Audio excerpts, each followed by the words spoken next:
Well, this is Bailey. She lives in the Eagles Reserve subdivision in Kissimmee and is currently under the care of Ashley and AJ, the two who found her after she was shot. Hi, sweetheart. Bailey is a community cat, which means she's part of a program that traps feral cats, vaccinates and neuters them, then sets them free. She is usually found roaming the Eagles Reserve neighborhood, but found herself in the line of fire Monday. Basically, the community cats that roam around the neighborhood, there's a neighbor who's very unsettled about them. We came out yesterday, March 2nd, about 7 a.m., and we found one of the community cats laying in the driveway, bleeding, in an obvious amount of pain. That's when Ashley and AJ rushed Bailey to the vet.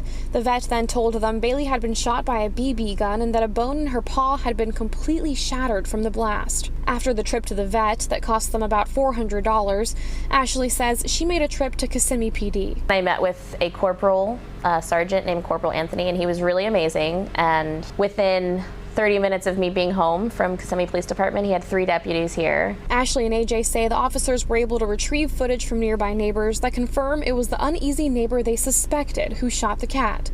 They say charges of animal cruelty are being pressed at this time.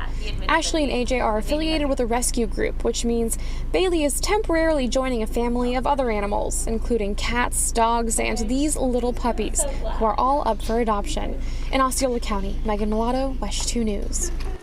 I don't think they're going to be up for adoption long. Ashley and AJ tell us now it's up to the state attorney's office to prosecute.